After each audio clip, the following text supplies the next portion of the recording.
Live streaming has started.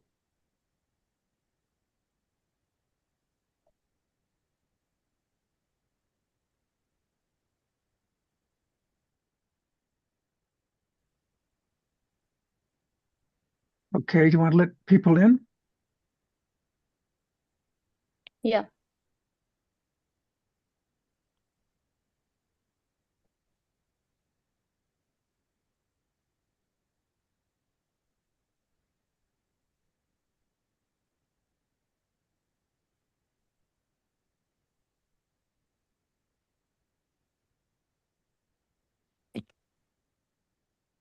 Are we on the air? I think so. Okay, let's just check. Kekasha, are we on the air? Yeah. Well, welcome to On the Air, everybody. It's a pleasure to be here. I'm Peter Litchfield, Dr. Peter Litchfield, but please just think of me as Peter. And I am one of the co-hosts of the program. Then we have Dr. Fellner, Wolf.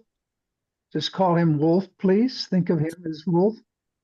And Wolf is also a co-host. The two of us will be co-hosting On the Air. And hopefully you listen to the initial short podcast that we made available to everyone who's a subscriber, introducing ourselves, that is Wolf and myself, introducing what On the Air is about, and about the nonprofit organization and so on. If you haven't listened to that, please go to the website and listen to it. And we have a guest today. We were going to have two guests. We have Sandra Reamer here, and we were going to have also Lisa Cush, but she's ill. She's sick and cannot even speak. She's lost her voice of all times to do that. So I'd like to just briefly introduce Sandra.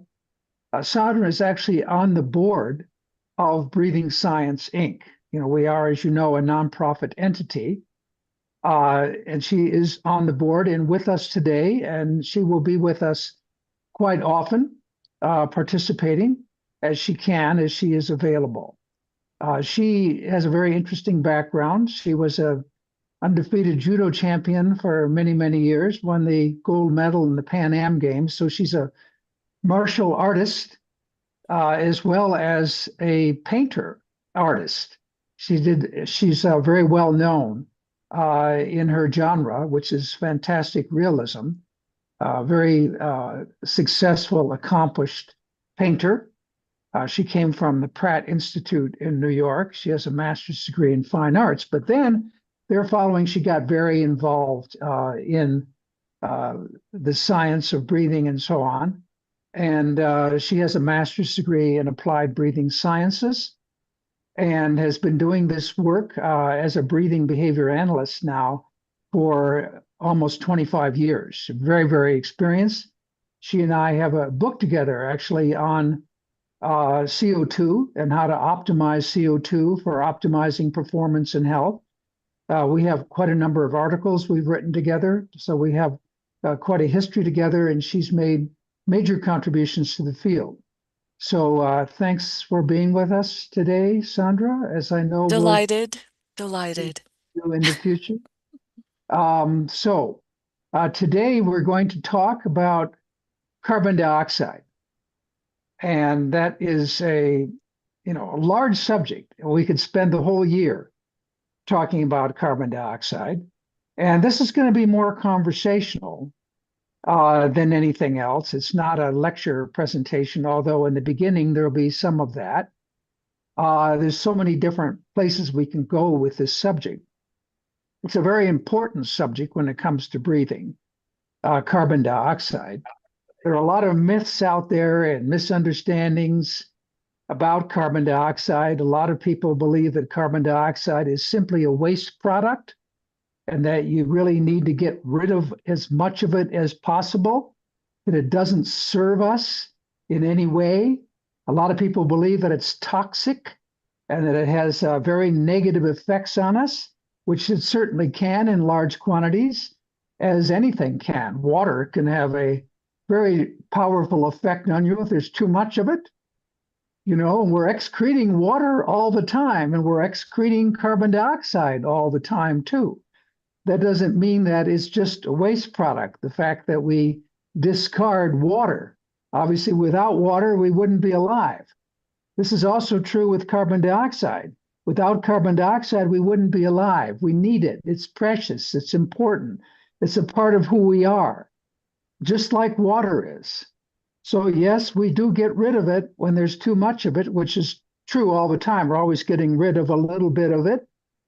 But the fact of the matter, it is only a little bit. Perhaps you didn't know, but you know, as the blood comes through your lungs, if you're in a resting state, you only give up about 7 to 8% of the actual carbon dioxide content in your blood. You keep another 92 or 93% of it in the system. Even when you're doing moderate exercise, you keep about 85 to 90% of the carbon dioxide in your system. You don't get rid of it. You need it. The body retains it because it's a valuable substance, and it uses carbon dioxide for regulating acid-base balance in the body. So that's something that's extremely important to know if you didn't know that. Were you going to say something, Wolf? You look like I mean, for me, it's just, you know, I mean, this allocation of carbon dioxide is such a fascinating, complex process. But if we go one level deeper and think about carbon, and which is obviously an important component of that molecule, then we are talking about the building block of life. We're talking at the building blocks of life that are what we're talking about, what we are made of. We're talking about our substance. So from a chemical perspective, talking about carbon in all its different representations is talking about life itself. And for me, that is a very powerful image. So, and it contrasts so much with this idea of carbon dioxide as a waste or as something that we have to get rid of.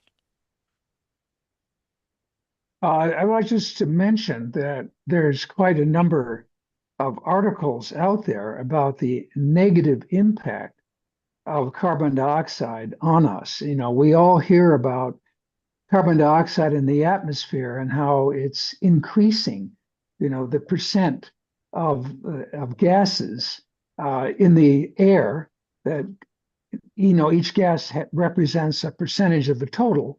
And the carbon dioxide is increasing to some extent based on, you know, our existence here and the technology that we have developed.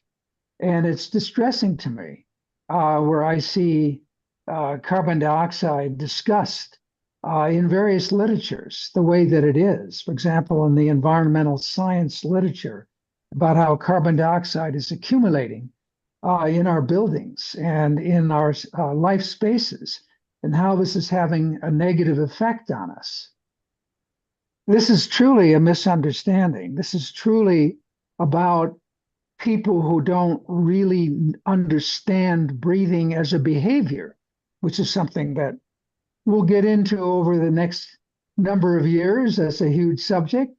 And so there are all kinds of articles that talk about the negative impact of carbon dioxide on our health and on our performance, when in fact, very often what they're talking about are the effects of the absence or the lowering of carbon dioxide, the reduction of carbon dioxide in the body that's bringing on these symptoms, rather than the presence of increased amounts of carbon dioxide. Now, we're not going to get into that here very much right now, but you know, there are articles out there that have lists of all of the different symptoms associated with the slight increases in carbon dioxide in the atmosphere.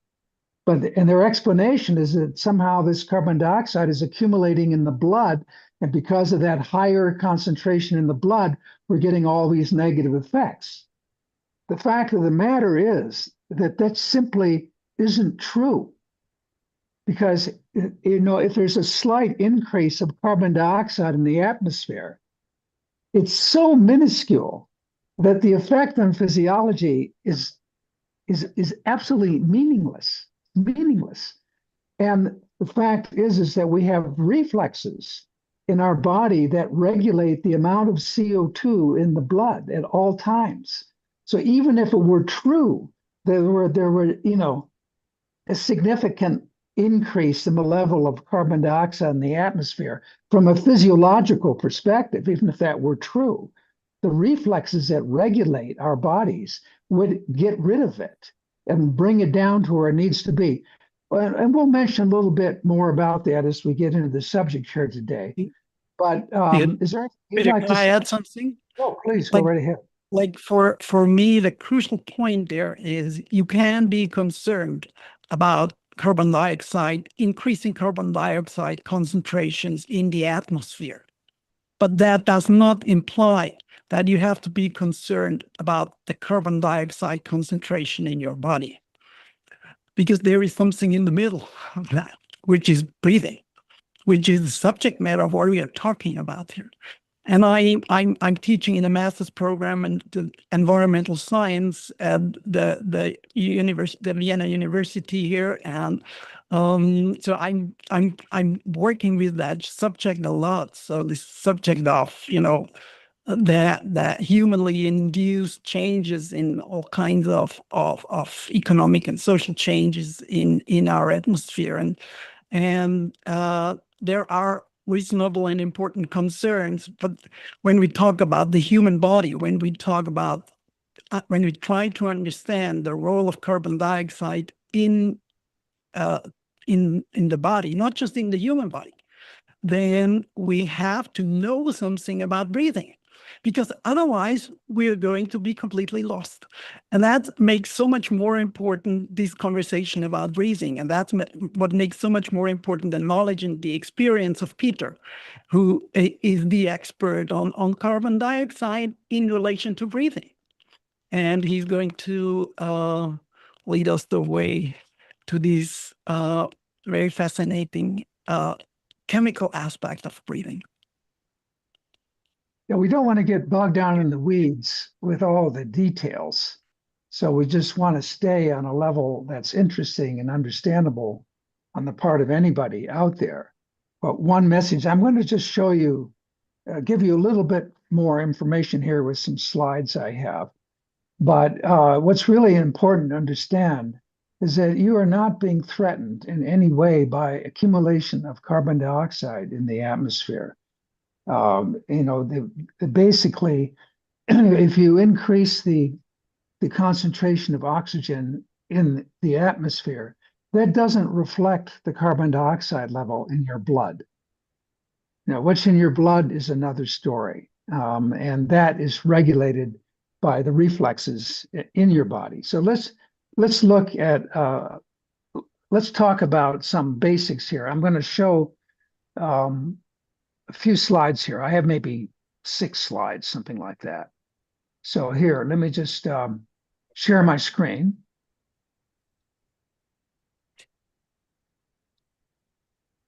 Okay, and I'm going to start this slideshow here from the beginning. Let me just adjust this. Okay, so the first thing that I would like you to understand is that CO2 is a big issue for many, many people, but not from the standpoint that there's too much of it. It's about people essentially breathing it off, that is, ventilating it off, reducing the carbon dioxide level in the blood. That is a major, major problem that no doubt hundreds of millions of people in the world suffer with.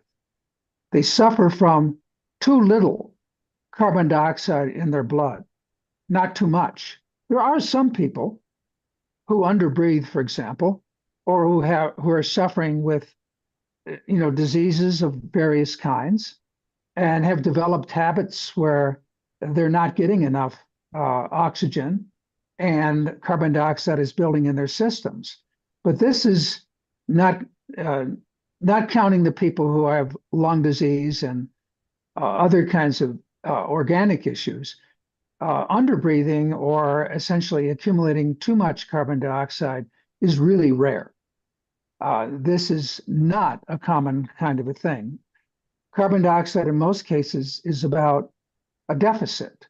That is that, you're not retaining enough carbon dioxide. And here is something that some of you who have a basic knowledge already know about, but about 60% of the ambulance runs in the major cities of the United States, like New York, Chicago, LA, are people who have called 911, that is, called for an ambulance for emergency because they're suffering symptoms they don't understand. Those symptoms coming from triggers that have brought people to a place of overventilating and losing carbon dioxide. That is, many people have dysfunctional breathing habits where they take larger breaths in the name of perhaps feeling more in control, perhaps in the name of thinking they need more oxygen, without going into detail about that right now. And they lose carbon dioxide and they get these dramatic symptoms that result of not understanding that it's their breathing that's bringing on those symptoms. That is the deficit in carbon dioxide. And they call 911 and they end up in a hospital. That's 60% of the ambulance runs out there in the major cities in the United States. That's an amazing statistic. And that's certainly not restricted to the United States, but it's all around the world. Now, most people who get symptoms when they lose carbon dioxide do not call for an ambulance. Very, very few of them call for an ambulance. But nevertheless, we're looking at 60% of the ambulance runs in the major cities in this country. So we're looking at an immense number of people who don't call 911, who don't call for an ambulance, and are suffering with symptoms where they don't understand where they're coming from and are blaming those symptoms on other issues. Most people, when they have a symptom, certainly in my case, we look for an answer. Why is it that I'm experiencing this symptom? Where is it coming from? We all get very concerned when we get a symptom that we don't understand where it's coming from. So in any event, there's an immense number of people out there. It's been estimated, depending on the study you look at, the survey that's been done, that anywhere from 10 to 25% of the people in the United States from time to time suffer with the symptoms and deficits brought about by reducing carbon dioxide levels. That's an immense issue. It's immense. And let me give you an example in the UK. Just recently, I had the good fortune to be connected to a pulmonologist connected with the National Health Service in the UK. And he pointed out to me that there was some research done within the National Health Service with patients suffering with asthma. And they, of all the patients suffering with asthma who are a part of the National Health Service and getting help from the NHS, they determined that 34% of all the people who've been diagnosed with asthma have no biomarkers for asthma at all. That what it boils down to is a CO2 deficit, that they don't have enough carbon dioxide in their blood as a function of their taking breaths that are a little bit too large or breathing a little too rapidly, and they breathe off that carbon dioxide and they get into trouble. So this is a quote from an article that I'd like to refer to you here. It's an article that Sandra, who's with us today, Sandra Reamer, and myself, that was published back in 2022. And it's about breathing habits and aligning breathing mechanics with respiratory chemistry. And that's really about carbon dioxide management. And it appears in the Journal of Holistic Healthcare and Integrative Medicine. So if you're interested, you might want to read that article. It's a short article, and I think it'd be really worth your while.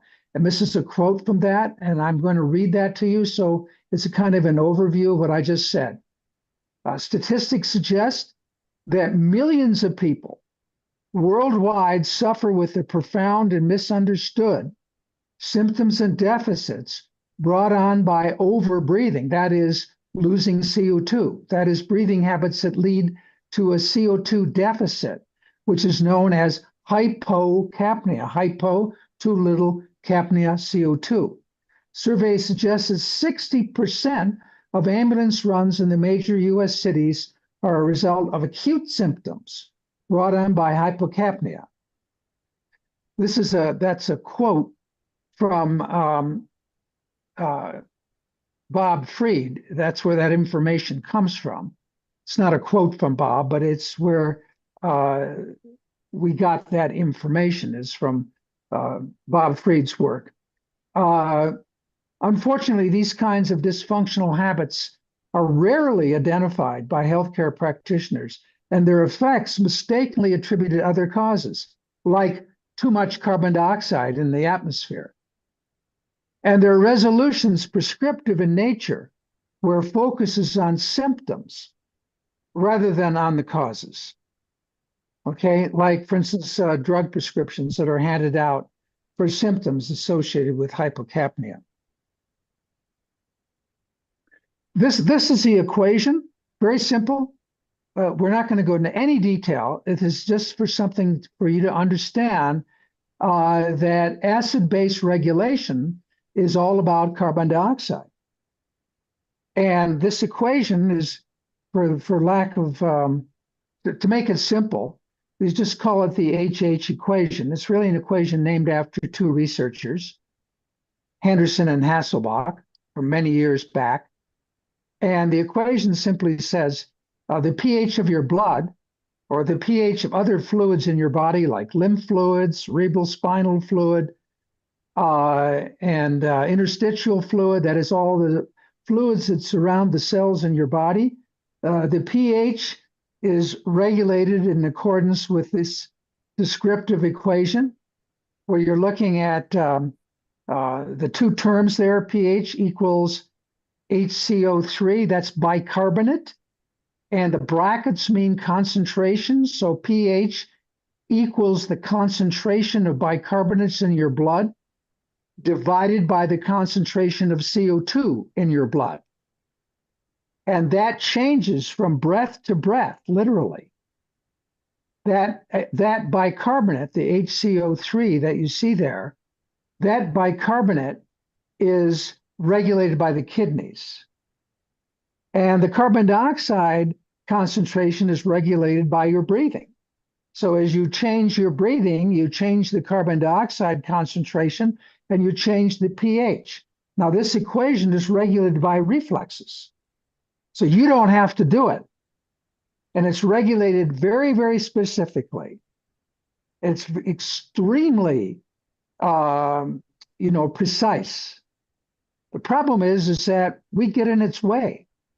When we hold our breath or do different things with our breath, we can influence this equation. Like when you're talking, for example, we're using air to generate language, but we're also moving air in and out of our lungs to bring in oxygen and regulate acid-base balance in our blood and in these other fluids. And so we develop habits when we breathe, the same way we do with our physical posture, like how I'm sitting in my chair right now. We develop habits that get triggered by different events that take place, internally and externally in our lives. without going into detail here. The point here is that when we change our breathing, and if it's not consistent with what the pH requirements are, we get into trouble and we get symptoms. And these symptoms, here are some of them. Okay, we get immediate symptoms, we get immediate deficits, which I'll give you examples of. We get long-term symptoms, long-term deficits that occur as a result of losing carbon dioxide.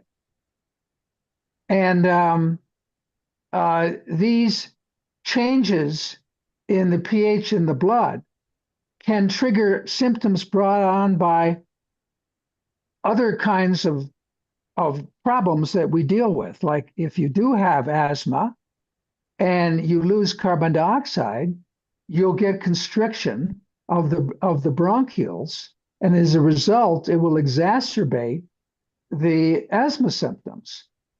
And the same thing can be true of all kinds of symptoms, like epilepsy, for example, or panic attacks, and so on, where when you lose carbon dioxide, it can exacerbate emotions, it can exacerbate symptoms of all kinds, and it can trigger the symptoms associated with other disorders. And you can basically get major effects that are associated with physical changes, emotional changes, cognitive changes, personality changes, public or performance changes of all kinds. Here are examples of symptoms and deficits that we're going to give examples of. I'm going to talk with Sandra and with Wolf here momentarily after I finish this little this overview here of some of the considerations around carbon dioxide. Look at this list of symptoms. This is amazing. Look, abdominal symptoms, nausea, vomiting, cramping, bloatedness. You can get nausea within 30 seconds. You can get vomiting, severe vomiting within a minute of losing carbon dioxide. The effects can be extremely dramatic. Then you get all kinds of autonomic changes by lowering the carbon dioxide. It can bring on a headache within a minute. It can trigger muscle pain associated with some injury you've had. It can bring on muscle weakness. It can bring on fatigue. All kinds of cardiovascular changes that can occur very, very quickly, within less than a minute. Palpitations, arrhythmias, angina symptoms, all kinds of things. All kinds of cognitive deficits that come on within 20, 30 seconds. Attention deficit, learning problems, memory issues, brain fog comes on almost immediately. Your ability to think. These things happen rapidly as a function of losing carbon dioxide in the brain. Effects on consciousness, state changes, dissociation, where you get personality shifts, almost immediate dizziness. In a matter of 15 seconds, 10 seconds, you can start to get dizzy. You can faint easily within a short time, get confused, hallucinate. It can trigger anxiety. If you have anxiety, the anxiety can get worse. If you're suffering with a phobia, it can exacerbate it. It can trigger panic. It can trigger crying. I've seen it so many times. People start to lose CO2 and they start crying. Okay? It can diminish coordination, reaction time, balance, perceptual judgment go off in a matter of seconds. We were working with some gamers recently, this whole area known as esports, where we saw that reaction time in a gamer went from 150 milliseconds, the time to click with a mouse on something on the screen, to 600 milliseconds, 4 times slower as a result of lowering the CO2 level. A huge effect on reaction time, for example. The effects on muscle, where you can see tetany very, very quickly, and muscle spasm and hyperreflexia and pain associated with contraction of muscles. Then you get into sleep apnea, which is a big issue, a major issue. There are sleep centers now all around the country looking at CO2 levels during waking hours and how that plays a role in sleep apnea. So you're looking at all kinds of performance issues, like rehearsing something you're doing in a sport, standing on a diving board and you're rehearsing, or focusing on hitting a golf ball. Any of those things. Endurance, effects on fatigue while in a sport. Peripheral effects like numbness and tingling and trembling and shivering. Psychological shifts, major shifts in personality that can occur as a function of a state change. A change in self-esteem, where you have this sense that somehow your abilities have been diminished, which they have been, and then your self-esteem comes into the picture, and your whole thought process about yourself is affected by virtue of the symptoms that you're experiencing coming from hypocapnia. Effects on memory, effects on cognition, emotion, and so on. Respiratory effects, like it can bring on shortness of breath, airway resistance through bronchial constriction, bring on asthma-like symptoms, blur your vision. It will compromise ocular blood flow and change, if you have an ocular problem, an eye problem, it can exacerbate that, trigger symptoms associated with it. It produces smooth muscle constriction, coronary constriction, cerebral artery constriction, gut constriction, bronchial constriction, placental vasoconstriction. These are the effects of losing carbon dioxide. And people talk about how increased carbon dioxide in the atmosphere of a very slight amount produces all kinds of major effects. Where are those effects coming from that they report? It's coming from a loss of carbon dioxide, because when you get a little carbon dioxide where you feel a little breathless because of the carbon dioxide will produce a sense of air hunger. And when you get air hunger, then you try to reach for more air. And when you reach for more air, you lose carbon dioxide and you get these kinds of symptoms. I'm not going to go into that further. That's enough. Here's a picture of what happens to the brain. Here's normal breathing. You can see where the oxygen, the high concentrations of oxygen are, the red and the yellow, and the low concentrations in the dark blue. Look what happens when you lower the CO2 down to a moderately low level, just a moderately low level. In this slide, the person has lost about 30% of the oxygen in the brain. The oxygen content has decreased by 30% in this case. You can lose up to 50% or more of the oxygen content in your brain and get immediate dizziness. If you hold your breath for 30 seconds or a minute and you're building up carbon dioxide by holding your breath, do you get dizzy because carbon dioxide is building up in your brain? Of course not. Hold your breath for a minute. Do you get dizzy? No.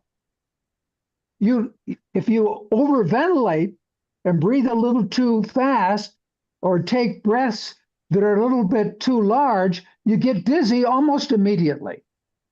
Within 15 seconds, you're starting to get dizzy.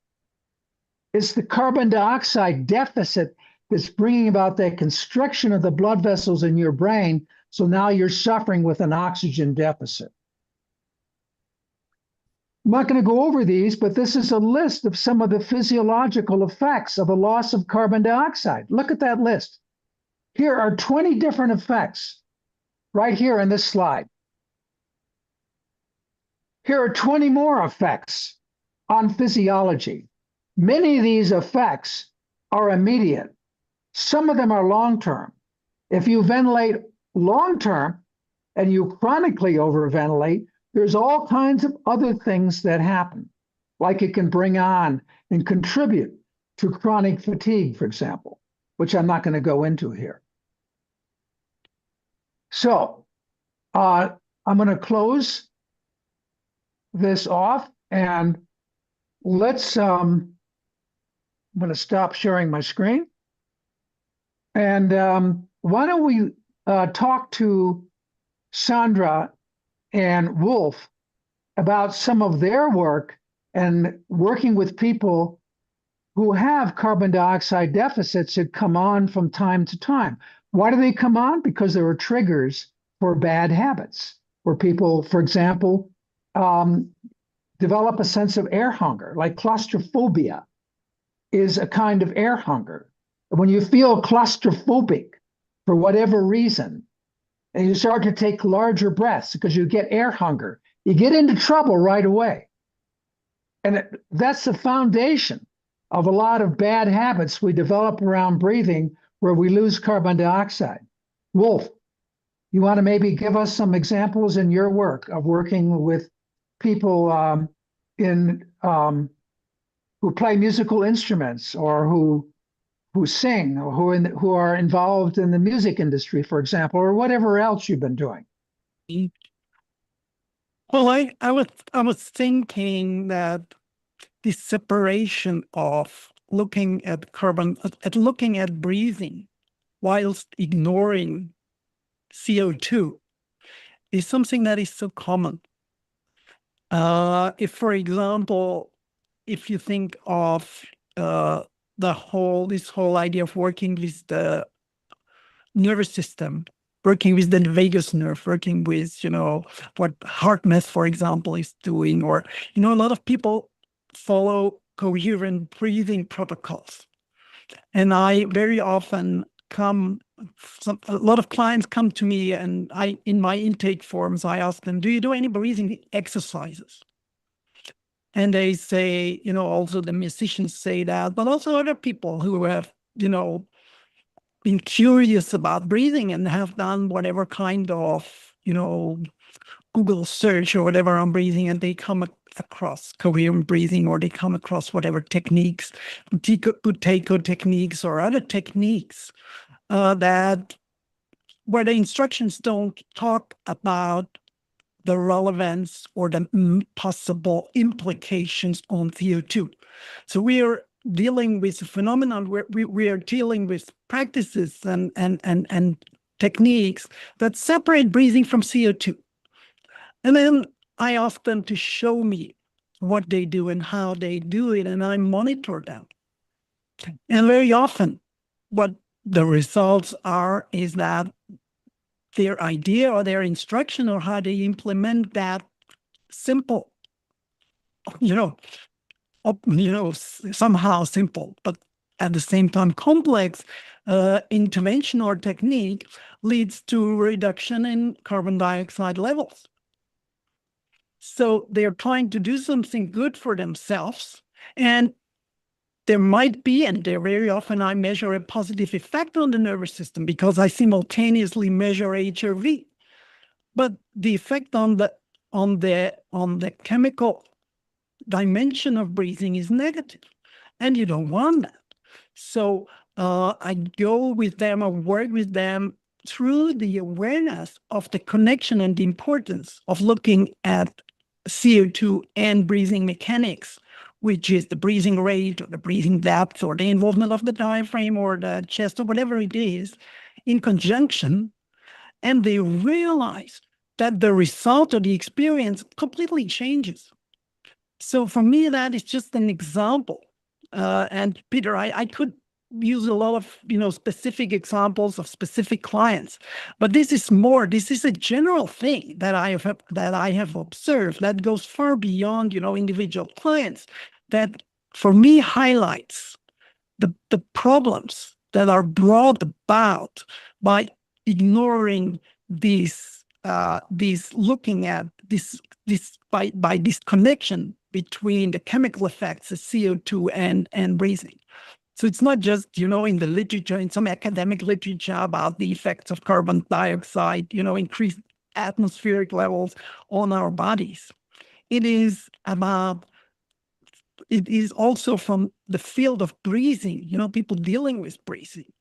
And I could go on because there are other kinds of techniques and practitioners and schools about breathing that really don't, or that separate, or that deal with breathing in a way as if it would be possible to separate the two things. And for me, both of you, Sandra and Peter, you can talk about that as well, because I'm curious what you think about that, or where you see the problems appearing resulting from that separation. Yeah. Oh, can I jump in, Wolf? I'm just loving what you're saying. Because just the other day, I received an email from somebody, and this is what she says. I'm reading, quote, "I was alarmed when I couldn't hold my breath for more than 20 seconds in a, certain session she was with a certain type of provider. They said, it is a sign of a CO2 issue. Is this a fact? Should I worry?" So when I received this email, it exactly is pointing to what you're talking about, what we're all talking about here, is that there's a lot of misinformation out there about CO2, and a lot of people who are providing services don't understand, like you're saying, Wolf, about the role of acid-base regulation and breathing mechanics, breathing behavior we refer to, or breathing habits. And so here we have this wonderful time that we're in where we get to help support providers and clients alike bring together the science with the art of what good breathing means, and the role of respiration. So I'm so glad you pointed that out. It's a really huge opportunity right now for people to really benefit in ways that they haven't been able to before, because we just didn't have the technology and the science as available as it is now. So thanks for mentioning that. I was wondering, Peter, did you want to springboard off of that at all? Well, I thought maybe you might want to pick a case of some kind, an example Sure. of how Yeah. people overventilate and how it plays a role in their lives. But one thing I would like to mention is that the way, carbon dioxide is controlled in the fluids in the body is by virtue of the concentration of carbon dioxide you keep in the alveoli of your lungs. So the reflex mechanisms in the brain determine, if you allow them to, determine that concentration of the CO2 in the alveoli. And as the blood comes through the lungs, it equilibrates to the CO2 level you maintain in the alveoli. So if you put a little bit of carbon dioxide into the air, for example, like maybe from all the technology in the world where the percent CO2 concentration goes up slightly in the atmosphere, the body is regulating how much CO2 there is in the alveoli. And if there were a little bit more carbon dioxide in the atmosphere, you would just breathe a slight bit faster, and you would simply continue to maintain the right level of CO2 in the lungs, hence the right level of CO2 in the blood. So the fact that CO2 concentration may go up and down in the atmosphere has virtually no effect, even if it were significant. In reality, it's incredibly minor. Inside of an office building or something, it's extremely slight. And, regardless if that were significant or not, the system, the reflexes regulate the concentration in the alveoli, and that's what you have in your blood. It's what you have here in the atmosphere doesn't reflect what's in your blood because your system regulates it. And somehow that gets missed by the people who get, publish all these articles and the negative effects of CO2 and how it's accumulating in your blood. It's not accumulating in your blood because the system keeps it out. It's regulated by the concentration in the alveoli, that the reflexes keep where it needs to be. Anyway, maybe Sandra, you could give some real life example of Sure, somebody yeah. vast Yeah. years of experience. Yeah, it's always interesting to hear and meet people who are experiencing different deficits, but they don't necessarily know if breathing is playing a role in that. So to be able to provide someone with instrumentation where they can actually monitor their carbon dioxide levels and their in the alveoli of the lungs, to be able to see that in real time is a real game changer in health and performance. And we're talking about CO2 here, so to be able to get that feedback in real time can actually empower someone to be able to make the changes, the minor modifications to help support better oxygen distribution via hemoglobin in the cells and tissues. And I'm thinking of this one client in particular who was very athletic, a surfer girl in California, and loved to go out on the waves and in high school. And she received some micro injuries to the head with the surfboard, a few of them, but she was still able to go to school and learn.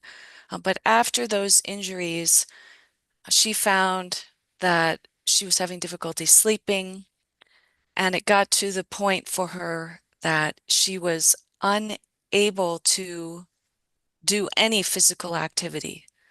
And so I asked her, well, what do you mean, any physical activity? Tell me more about this. So she'd say, well, look, just to be able to play outside with my dog, like just to throw a ball and kind of run around a little bit, I can't even do that. I can't do gym class. I can't surf anymore. I just can't do any physical activity. And I have pain in addition to that, like head pressure and social anxiety, like going out even with my friends. I get really anxious in social situations. And you have to think, like, she didn't have these concerns before. She would go out in social situations and she would have a great time, but now she was feeling really challenged going out with friends. And one of the things that we know is that when a person changes the way they breathe, their breathing, we refer to them as breathing behaviors or breathing mechanics, that can throw off carbon dioxide distribution, and the person may start to get vasoconstriction vascularly, so they're getting less blood flow to the brain, and that can maybe bring on neuronal excitability, which could be even interpreted as feeling anxious or worried in certain situations and not necessarily knowing why. And she was blaming this or thinking this had to do with this injury she experienced during surfing. And same with the sleep. She was thinking, gosh, this is because of the injury. And remembering at school and test taking, because she was an A student before, and now it was much harder for her. She had to spend a lot more time studying.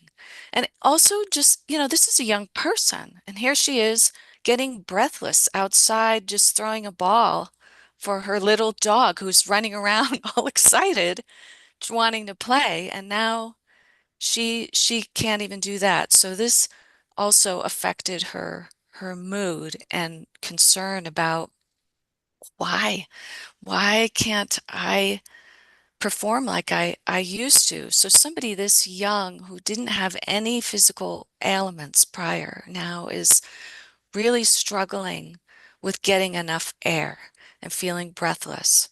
And she had a lot of physical concerns as well as the ones that I'm mentioning to you. And I don't have the forms that we use, because we do use certain forms that we provide to folks that they can complete and return to us, which really helps us get an understanding before we actually meet with a person, so we can do a little bit of research to find out a little bit more about that individual by having them complete these forms. And the forms include some of the content that Peter was mentioning, where we ask different questions about certain deficits they might be experiencing.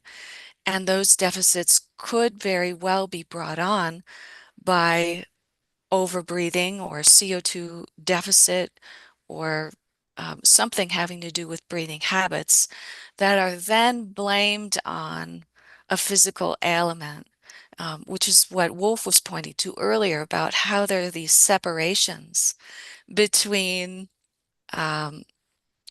let's say, the way we breathe and physical concerns that we have, as well as cognitive concerns that we might have, and even What happened? emotional balance. What happened with this person that you were talking about? Okay, so this is what is so absolutely amazing. So the therapy she was doing certain therapy, but she had been doing it for years and not experiencing improvement. And just to spare those fields, I'm not going to mention the fields that she was doing to get the types of therapy. But within very short order, so when we monitored her carbon dioxide levels, she was quite low. She was between 20 and 25 millimeters of mercury. And the optimal range that corresponds with pH is, in the measurements we use, is between 35 and 45, 40 being the sweet spot. I don't know if you want to comment on that, Peter, at all regarding levels. So her levels were very low, so she was definitely not getting oxygen delivered optimally to her tissues and cells in her brain, and feeling very anxious. So when we were meeting, her anxiety would be high. By the end of the meeting, her anxiety would drop, and her CO2 levels would come up, and I would ask her, okay, how are you? What's happening now? How about your sense of stress, anxiety? Is that shifting? Is it not? Is it the same? And she would say, wow, I feel so much more at ease. How can this just be by changing my breathing? We would lower her breathing, her CO2 levels on purpose by the way she was breathing, and then bring the levels back up, and by changing her breathing, watching her CO2 the whole time, and the anxiety would come and go, come and go. So she started to realize, wow, this is going to be really important for me. And in a few weeks as well, once she lowered the anxiety, so we just worked on different aspects that were prioritized for her.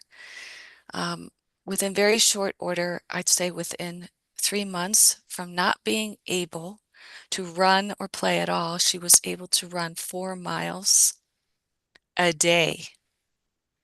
And no more anxiety. She learned how to manage it. This is somebody who would get breathless just, leaving the classroom and walking to the school bus. So would you Somebody, say that she learned that a lot of the symptoms that you were describing earlier were a result of a habit that had been triggered, that she had now mastered and disengaged, and basically took charge of the habits she'd previously learned, so that the anxiety about how her breathing was changing and so on disappeared? yes, and one of the things that she learned was that she would tend to take charge, and then that would throw off her CO2 levels. So and then she would bring on symptoms. So what she learned more about is learning how to allow the reflex, and learning what that feels like. And what does it feel like to override the reflexive breathing, um, and disconnect, because she had lost that ability by taking control. But a lot of what you're saying, yes. Hmm. Yes. So Sandra, she was sorting out, right? Sorting out between what's what's allowing the reflex and what's control and what's too much control and how do I unlearn these behaviors so I can feel reflexive breathing again. So it's something she just didn't realize. Yeah, you were going to share something, Wolf. Yeah, I think one of the things that are, for me, important with respect to problems with the carbon dioxide is that you very often get into vicious circles. So, for example, as a musician, right, you are, you face performance anxiety, you face stage fright, and your breathing changes and you tense up. And as a result of that, your carbon dioxide levels go down and you feel it and you get scared by it and they go down further because you're not aware of what's happening. So that the key and key thing, one of the so important steps is to bringing the awareness of what's happening in the body. And since we don't have a clear idea and concept of CO2 and how it's related with breathing and what is the role of that, those vicious circles are hardly ever addressed.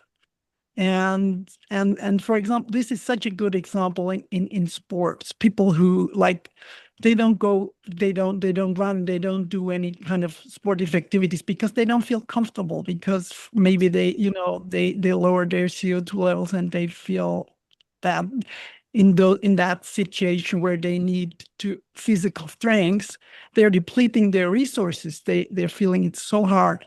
And then they label themselves or get labeled by the outside, you're too lazy, you just don't want to run, or things like that. So our ideas and things get in the way. So for me, that is a very good example, because I see that all the time, that people create ideas for why they are not able to do this or that, and they don't know that there are underlying behaviors that operate and keeping them away from doing that, because actually they shouldn't do it, right? Because they are creating chemical problems in their body, but they have to address the chemical problems first and their breathing behaviors in order to do the things in the good way and to also enjoy them. So I think that's really very good examples you were bringing, and the bold test, the body oxygen level test, for me is also, like you were saying, Sandra. I mean, this is such a good example for how the complexity of breathing. There are mechanical effects, there are chemical effects, and if you don't measure them, and if you're not able to separate different effects, then you get all confused about them. Right. So, and that's not because the person is doing a bad job, but because it's analytically very difficult. Right. That's why we think of breathing as a science.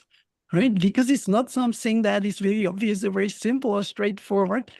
And I was wondering, Peter, because I wanted to ask you that, I mean, Sandra was mentioning, okay, measuring CO2, how we can overcome that separation that I was talking about. How do we bring together the carbon dioxide into our understanding of breathing? How do we avoid this trap of this separation? I mean, measuring the CO2 is probably crucial. It's crucial in my experience. I wonder, Peter, what your thoughts are on that. I mean, what can we do, or what do, for example, people who are interested in breathing or people who work with breathing, like the range is huge, from PTs to people who work with whatever. What can you do to include or bring, to avoid that separation and the problems that are brought about by that separation? Well, there's a lot to say. First of all, it's so important to understand that breathing and respiration are two different things. I mean, we breathe for lots of reasons besides uh, respiration. I mean, the most obvious example is what I'm doing now is I'm talking and communicating, I'm using air for that purpose. It doesn't have anything to do with respiration. That breathing is a behavior, and it's so important to understand that. Whereas respiration is, in most cases, a question of reflex, and it's a question of allowing those reflexes to operate. And so our breathing can often get in the way of the operation of those reflexes. And so the first thing to do is to distinguish between those two things. And Mhm. what we call good breathing may frankly have little to do with what good respiration is about. For example, we often think of good breathing as being something that's slow and something that is peaceful and relaxing, and that it's deeper rather than shallow. We think of shallow breath as not being good, and deeper breathing as being good. Slower breathing, does this, that, and the other thing. And that's a whole subject unto itself, but a lot of it may have virtually nothing to do with respiration. So that needs to be separated. Like when we do things slowly in our lives, it tends to calm us down, whatever it is. We walk slower, we talk slower, we do this slower and that slower, and it has a calming kind of an effect. So breathing more slowly, and look at how I'm talking about it. My whole voice, is changing. I'm calming myself down, and the breathing is a part of that, but it really doesn't have anything to do with respiration any more than slowing my voice down or slowing my muscle activity down has anything to do with respiration. It's about breathing, but not necessarily about respiration. The fact of the matter is you can breathe very shallow and have excellent respiration. You can be breathing very rapidly and have very good respiration. You can be breathing very slowly and have poor respiration. So there's a correlation between these things.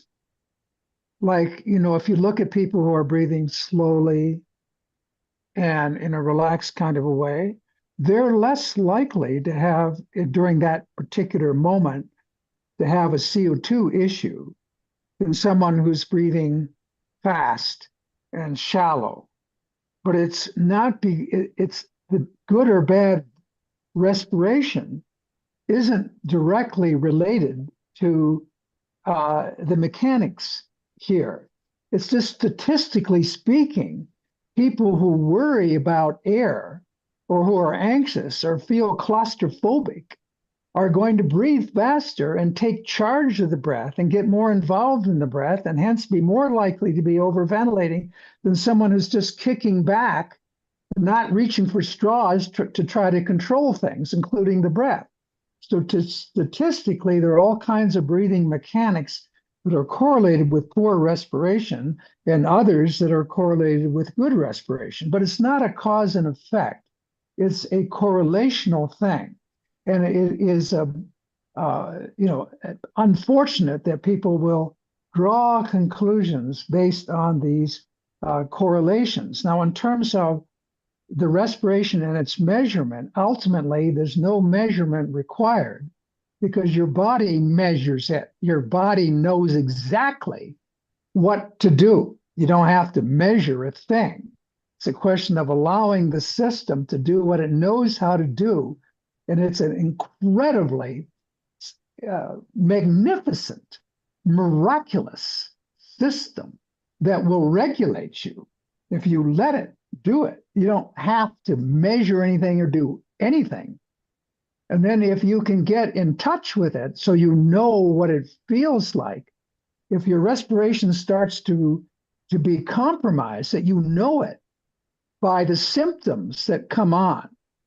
So those symptoms become part of your awareness of your breath. And that awareness itself can become the trigger for letting go of the breathing to allow the respiratory reflexes to do their job. So your awareness essentially allows you to step out of the way so that your body can come in and know what it does. Now, you can measure it, of course, as is done in medicine, in surgery, or in critical care, or in an ambulance, where they use a device to measure carbon dioxide in the blood gases to see what the level is, because it's vital. In medicine, you monitor it because it's all about life. I mean, you're monitoring the physiology in critical care to make sure that that CO2 is correct, or during surgery and so on. It's something very, very important to be looking at. Obviously, it's a $1 billion industry, and it's called capnography or capnometry. Capno meaning CO2, and capnography, is the graphic presentation of it, and capnometry is, the numerical presentation of it. They're used interchangeably, capnography and capnometry. And if you use it in medicine, it becomes, you're using it to monitor, a critical physiology, then it becomes a medical device because of what you're using it for. But if you're using a device to monitor your breathing habits, then, it's not a medical device. It becomes a device that you can use in your own life to determine or to learn about whether you're compromising respiration or not, and what you can do about it. What habits have you learned? How can you overcome those habits? But ultimately, you don't rely on a measurement any more than you want to rely on a drug.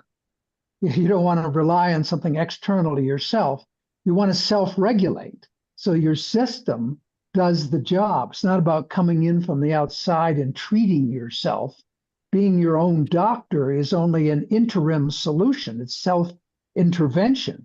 The real goal is self-regulation, not self-intervention, where you are the good breathing. You don't bring the good breathing into the picture. You are the good breathing. If you're a good person and you use your hands in a constructive way to be generous with people, that's who you are.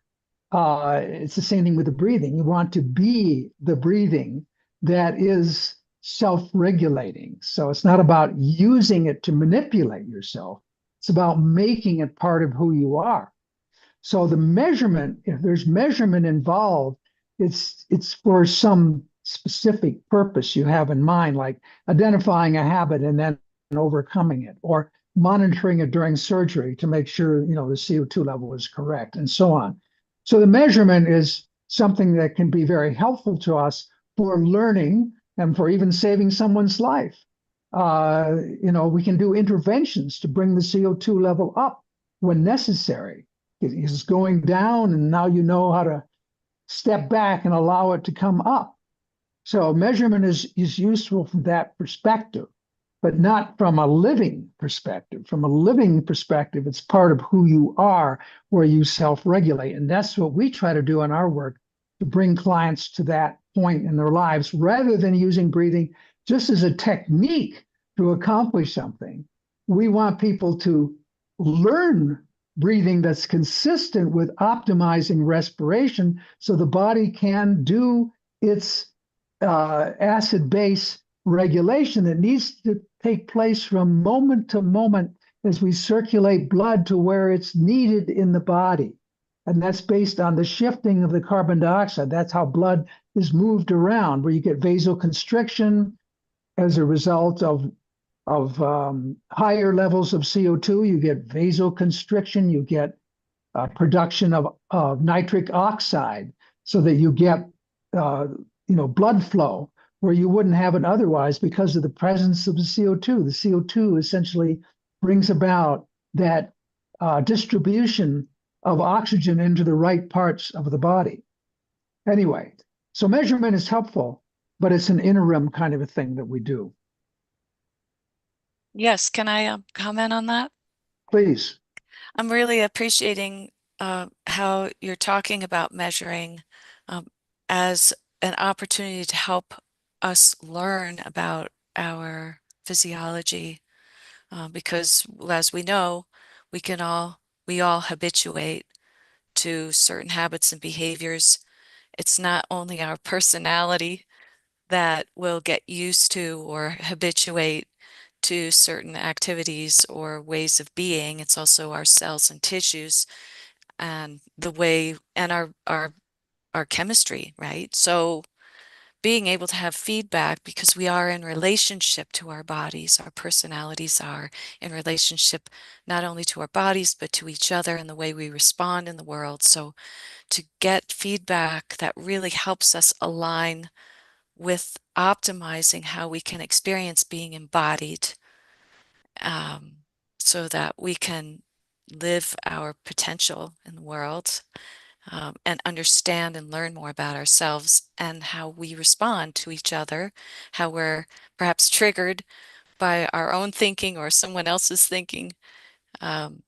Measurement then becomes an amazing tool when it's used properly. And when it doesn't become something we become so dependent on that we don't trust our own body chemistry. So we're really developing that Yeah, partnership. trust is the major issue that we see where people don't trust their physiology or they think there's something wrong and they don't have a good connection with their body. They aren't communicating, with their physiology because, from my point of view, physiology operates psychologically. That physiology is a psychologically driven system, and that we can form a relationship with our bodies, where we communicate with the other consciousness, if you will, within our physiology. And we have a partnership where we work together and that we respect the programmability of the physiology and its intelligence, and we work with it together. That's so important. Rather than imposing ourselves on it, we work with it. I think that's fundamental, and the trust is a basic part of that. Absolutely. And it's so easy to misinterpret. We think we're doing something right. We think our body is giving us the information. We respond to it in the way we think our body wants us to, and we may or may not be. So measurement then really helps us sort through that partnership and reestablish that trust. So I really appreciate that you're reaffirming the value of that and how important that is in bringing health, vitality, and wellness back to ourselves rather than just relying on what we're told. We're actually seeing we have a window into our own physiology, our own consciousness, and how we interact with these different aspects. So it's like we're really on the precipice of a revolution in wellness right now. So it's very exciting times. And one thing that's exciting about the breathing and the CO2 is that the effects are so immediate and profound. It's hard to understand when things are drawn out over a period of months as to what we're doing and how it affects us. Breathing, the reason I got into breathing, because it has such immediate effects that are so dramatic that it really points to how our bodies are psychologically functioning entities, and that we truly do have a relationship with our bodies that where we get involved in how it's programmed or not programmed and how we play a role in the symptoms we experience. And it's so profound the way that we influence ourselves without realizing it. When it's really slow, we don't really understand it. When it's quick and fast, like in the case of breathing, it's easy to understand that. And that's what we see in our clients is they understand almost immediately how they're involved in the programming of their physiology. Were you going to say something, Wolf? I see you nodding there. Well, I mean, I think, it's the bridge that we have built in this podcast, from this tiny molecule CO2 to now talking about, the connection of people with their bodies and with their, with their all kinds of internal processes.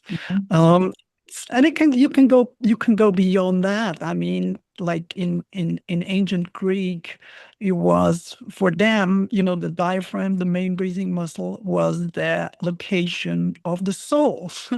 It's like we can take it even further. Um, I wanted to address something, Peter, that is for me interesting from a science perspective, which is that you were talking about the difference between correlation and causation. And you were saying, okay, there are correlations between certain breathing mechanics and breathing chemistry.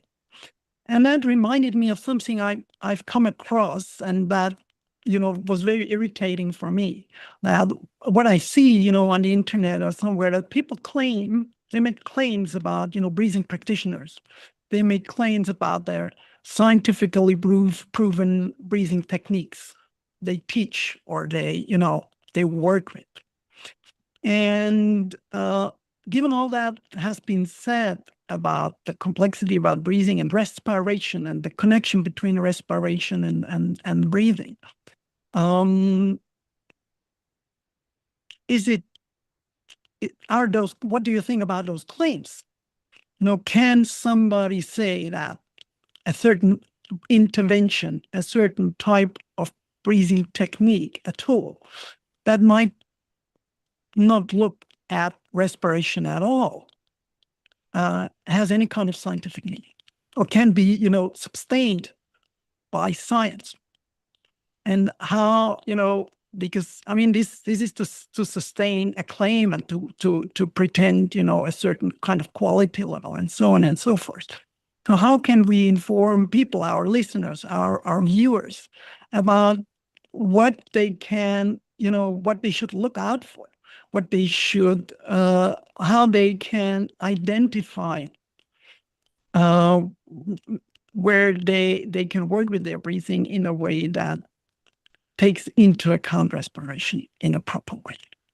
Well, we're moving off of the subject of CO2 slightly, but I think I'm glad that you are doing this and bringing us to another place, because we have maybe another 10 minutes, an hour and a half will have passed, and we'll be moving on. But, first of all, I think you have to ask the question, if someone has a breathing technique, what's the objective of the technique?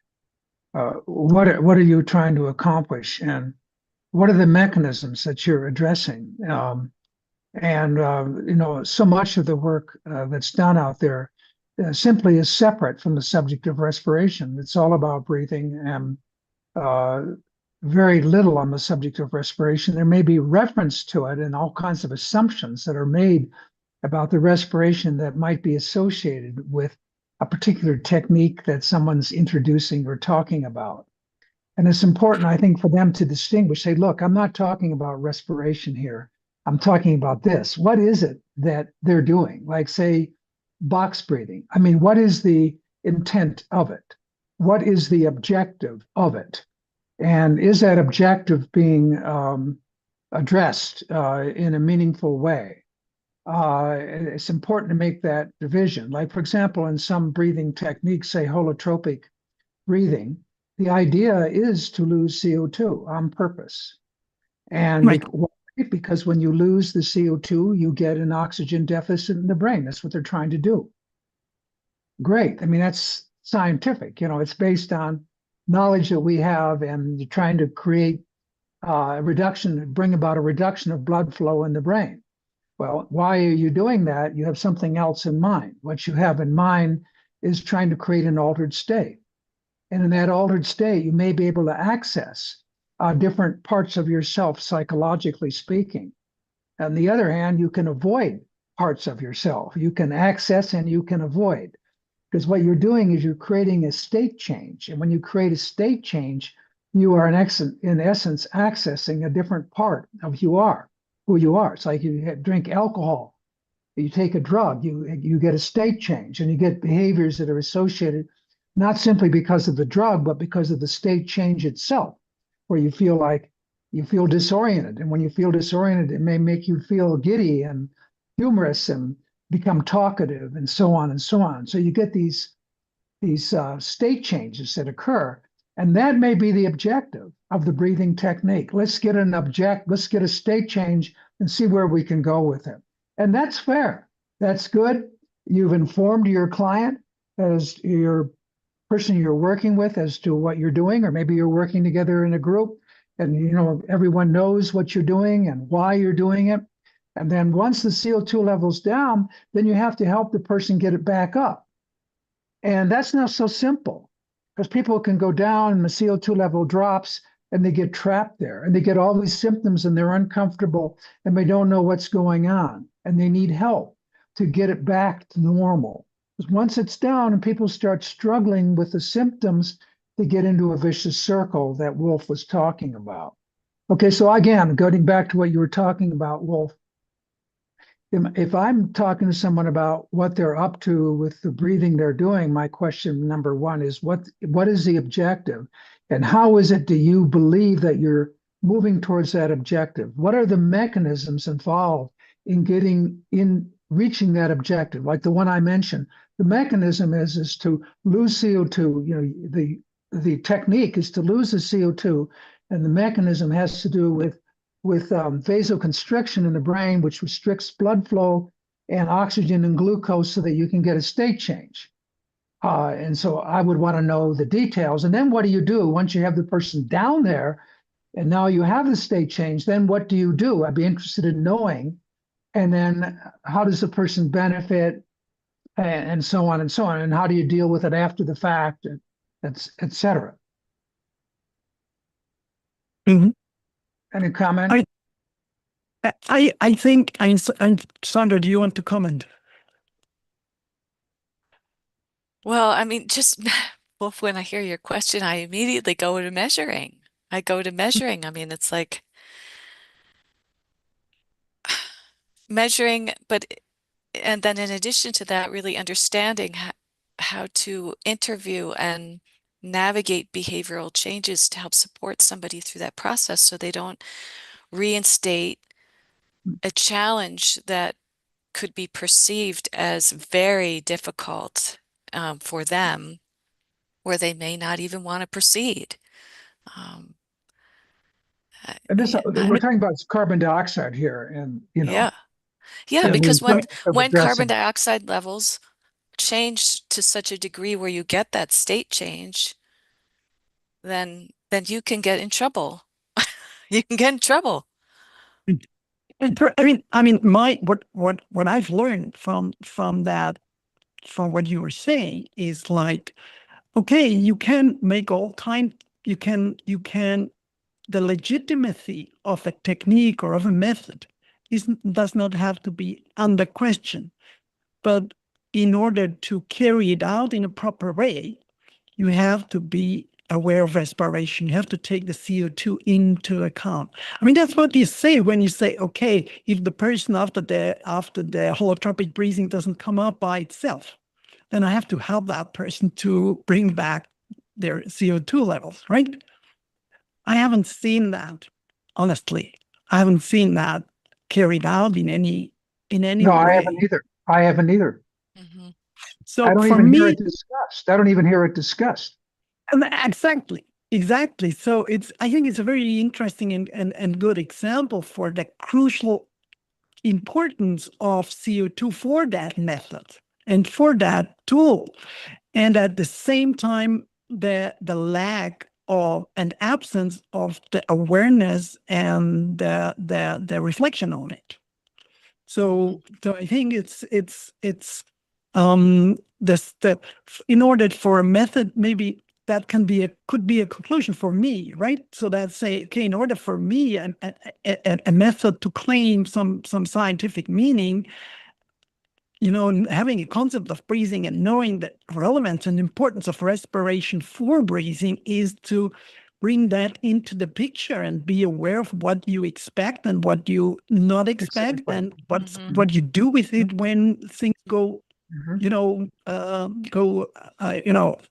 another way. So I think that's also, Yeah. yeah. Yeah. It brings up to mind again that question that I received by that individual who said, you know, she was told, because she didn't hold her breath for a certain period of time, that that's a sign of a CO2 issue. So the CO2 is being brought up, but it's not being measured, and there's a lot of assumptions being made there by that provider, which put that person in a sense where they're feeling very uncomfortable about what they're hearing and if that's true or not. Well, very Right. good. Very good. So, I mean, there's so much that we could talk about when it comes to carbon dioxide. And the fact of the matter is that it is almost entirely overlooked by people who do breathing work, breath work, breathing work, whatever you want to call it. I think breath work implies techniques that are used to regulate some aspect of someone's life. It's about self-interventions, breath work. Whereas breathing work is, we're talking about working with someone around the subject of breathing and how they breathe in their lives and how that breathing in their lives affect them and the habits that they've learned and the history of their breathing history and so on. And it's about who they are from a breathing perspective. It's not about a technique that you implement. So breathing and breath work, I think, are quite different. People who do breathing work versus breath work, it's really a different focus. This is not a critical statement. This is just trying to differentiate between the two. Breath work and breathing work are different. In any event, carbon dioxide is extremely important to talk about, and anyone who does breath work or breathing work, it's basic because it's about it's about health and performance in from the most fundamental perspective. It's basic to what we're doing from moment to moment, literally, right now. And so it really needs to be addressed and, its basics understood. Anyone who's doing breath work or breathing work, everybody should be concerned with carbon dioxide and its effects because they're immediate and profound. And they can be insidious. It is so important. So we encourage you, everybody out there, to learn something about it. You might want to look up that article that Sandra and I wrote. That'll give you an introduction to it. The one in the Journal of Holistic Healthcare and Integrative Medicine. Give you kind of a summary of it. But there's so much to be said, so much to be studied, so much to be discussed. It's a fascinating subject. So any of you have anything you want to say before we conclude our on-the-air session today? I think it's very nice pleasure because it kind of, breathing is such a, it's like we were saying in the last, in the introductory podcast, it's such an inclusive and such a all-pervasive phenomenon. And as much as I would like to go into this or the other and the third direction at the same time, it's like I can't imagine like having a better closure than just saying it's so important and there is a lot to be learned and a lot to be taken into consideration. Right. This is a wonderful platform for being able to share and learn from so many different people, different walks of life, and to explore and integrate the science together with this amazing experience we all have being in the human body, where breath is life. It is life. Everybody agrees on that. Everybody agrees about that. Sandra, when I was hearing Peter's close statement, it's like we are all experts, right? So it's nobody is somebody who he's not affected or who's not part of the experience, right? So we are all Right. of breathing, even if we don't Right. want to. Right. Right. Okay, well, thank you. And the next podcast that's coming up is on high performance and breathing and respiration and high performance. That Dylan McKay will come in and lead the discussion and conversation next time. It should be really interesting as to what they're up to, looking at breathing in critical environments and dangerous environments and what first responders can do and so on. Very interesting work. Mhm. So anyway, thank you very much. So we'll close out for the day. Thank you. Thank Thank you. you. Bye.